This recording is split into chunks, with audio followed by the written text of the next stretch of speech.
Today, Donald Trump's advisor, Peter Navarro, has been on a tirade against India. His grouse is that India has put its own interests first in buying crude oil from Russia. After branding India the Maharaja of tariffs, calling the Russia-Ukraine war Modi's war, Navarro today went a step further, or should we say, a step lower. His rant today reeked of racism. He posted a picture of the Prime Minister dressed in saffron with a tripund on his forehead. The post read, "The road to peace in Ukraine runs through New Delhi." The dig and the image used have drawn considerable backlash and exposed Navarro and Trump administration's bias. The question is, where does one go from here?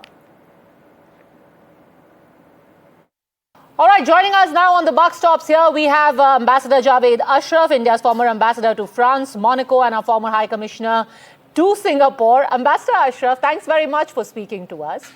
You've, of course, spoken about the kind of language that America has used in the recent past. You spoke about President Donald Trump, but the latest to join that bandwagon has been his advisor, Pete Navarro. I'm sure you've seen him talking about how India is profiteering. And to quote him, he says, "This surge isn't driven by domestic demand, it's driven by Indian profiteers and carries an added price of blood and devastation." He's gone on to call us an oil money laundromat for the Kremlin.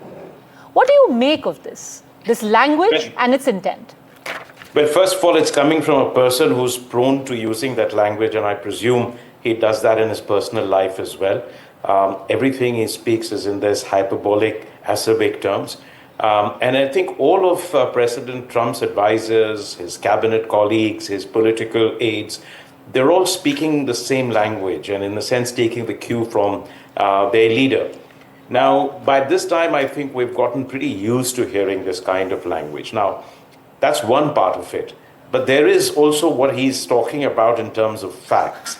And I think that, we've already heard that said by a number of speakers, including in the government, about the trade aspects, about the US continuing to trade with Russia on subjects that matter to it.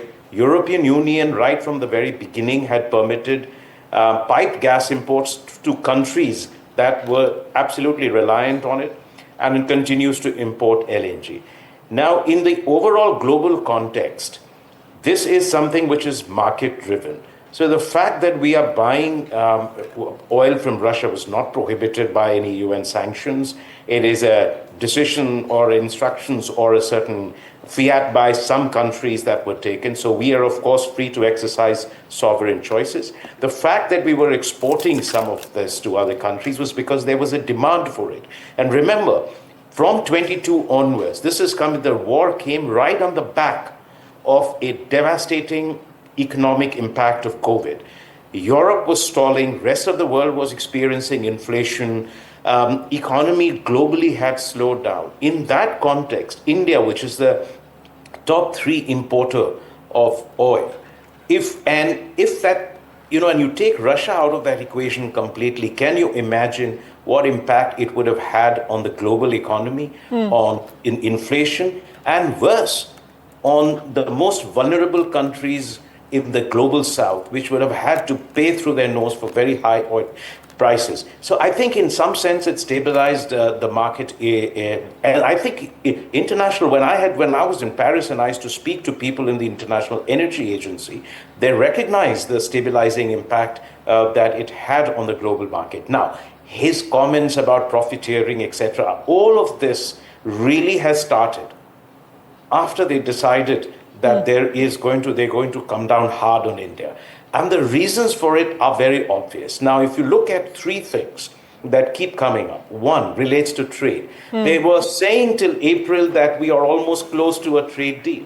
And by the way, if this president wanted, he could have said that we have extracted from the tariff king the best deal that no US president ever got before. It was a very ambitious offer, as we have done with UK and EU. And they were saying that we are close to finalizing a deal, and then they just called it off. So that's one part of it. The second is with regards to, India-Pakistan dispute, which is, I think, the arrogation of credit for the cessation of this conflict, which he so desperately seeks, which is really the turning point in this relationship. and I can tell you that this is the first time, and I've been dealt with the United States in Delhi and in Washington for more than a decade.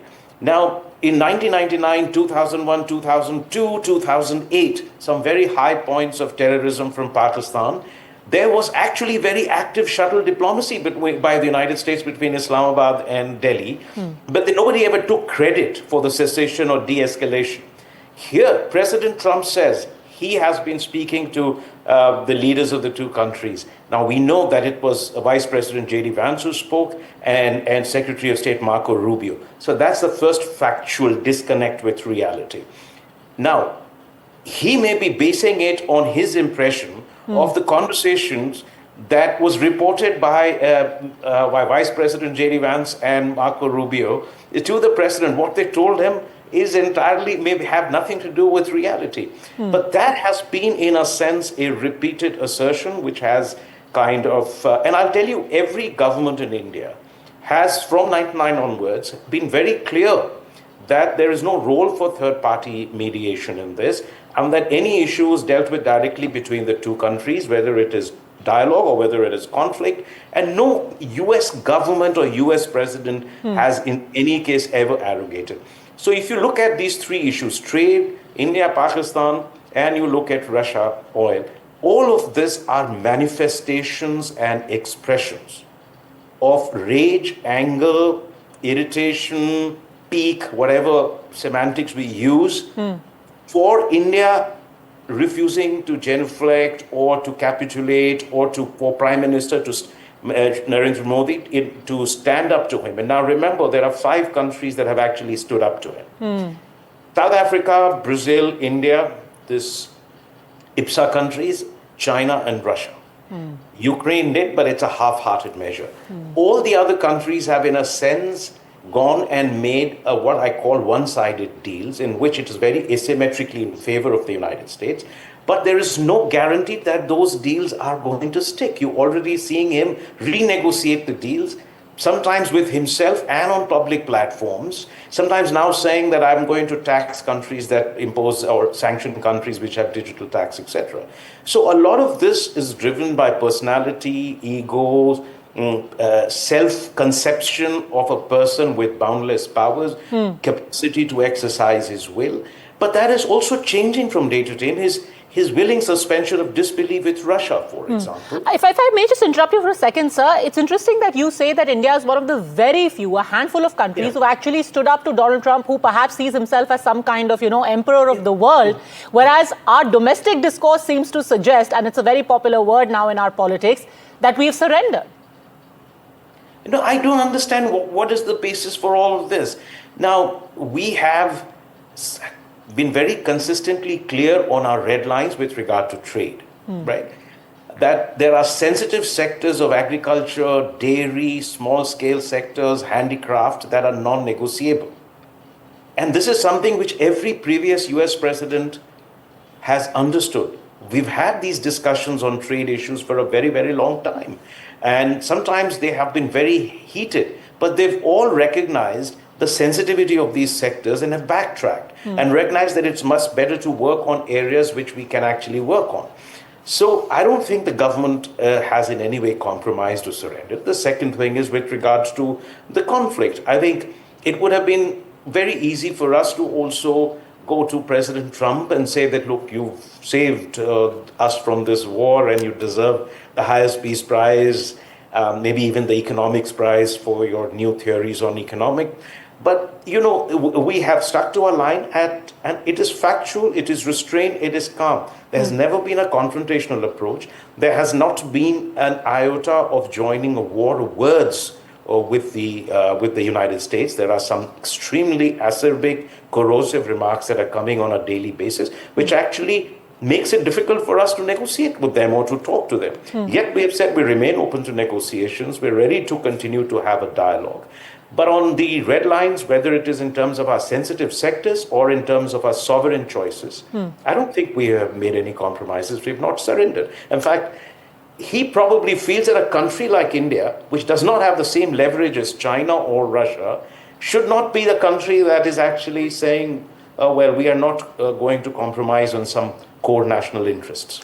Ambassador Ashraf, you spoke of a downward trajectory that American establishment's language has taken. First, we had the use of the word Maharaja tariff. There was an unmistakable, almost racial tinge to it. And today, Peter Navarro has tweeted a picture of the Prime Minister in saffron, in a praying mudra. What is the end game on this? If you are actually going to be involved in a race to the bottom with every member of the establishment competing with each other and trying to antagonize India, almost behave in a racist fashion, where does this end? What's the end game with Indian relations? Well, first of all, they are desperately trying to unravel and undo 25 years of effort, starting with the visit of President Clinton in March 2000, which I was privileged to be associated with. To 2024, all the efforts that successive governments in India and administrations in the United States, Republican and Democratic, have made to advance this relationship in the belief that there is a larger purpose that this relationship serves, while recognizing that this is a sui generis relationship in which India will maintain its strategic autonomy, will continue to exercise sovereign choices, but will collaborate, cooperate, and coordinate with the United States in advancing our shared interests and for the common global good. And besides it reinforcing our national transformation and our development. This has been the overarching agenda. They are beginning to unravel it. Now, it is not anyone in India who has picked up this fight, or anyone in India in the government or outside who's using the kind of language that they are using. So it really boils down to the US government to really start de-escalating, tamping down, opening a channel of communication for which we are open, but also for others, the stakeholders in the United States who have worked very hard on this relationship, including in the Republican side, the Democratic side, the business sector, the think tanks, the political establishment. They must also come together and say that, look, you cannot afford to sacrifice this relationship. And let me say there's something which we have said that before. When the Iran sanctions in 2012 came up, that you do not create a Pareto suboptimal situation where you sacrifice a good relationship without gaining anything on Russia. Let me tell you, India's oil purchases from Russia, or lack of it, is not going to make an iota of difference to the course of war in Ukraine and what decisions Russia takes. President Putin has been in this game for a very long time. He's been at the head for a quarter of a century. He's been in the security establishment his entire life. Russians have a great capacity for taking hits, suffering in pursuit of their interests. They have weathered the worst in the past 3 years, and they have survived that, the comprehensive sanctions. It is not the oil that we are buying is not going to fund that war at all. He has other means, and as you have already know, that there is China, there's a NATO ally, Turkey, which is also buying oil. So I think this ultimately boils down to a personal pique, which they'll have to resolve. But remember, there is life. Sometimes the present seems to be permanent, especially when you're going through a crisis. These things change. And they can be, as you have seen in his case also, sort of fluctuating like a yo-yo from day to day, Russia, Ukraine, on other issues. And then you have to continue to think in long term of how you renegotiate the terms of engagement and the terms of the bilateral relationship, and how you set realistic expectations on both sides. This is what we did after 98 nuclear tests. I'm not drawing any comparison between the two because they were two vastly different situations.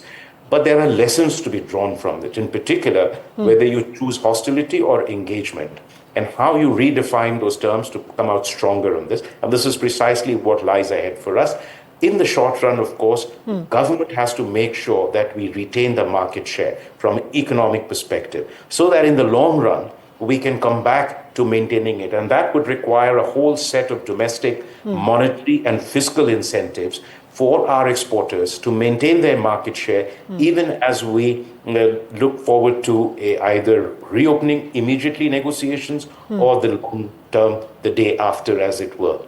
Well, a petulant Trump, is he going to sacrifice a relationship with India because of his personal pique? That's a decision America has to take. Already there are plenty of voices within the country which are speaking up against the kind of language and the decisions he has taken. For joining us, thanks very much, Ambassador Ashraf. Pleasure. Thank you very much.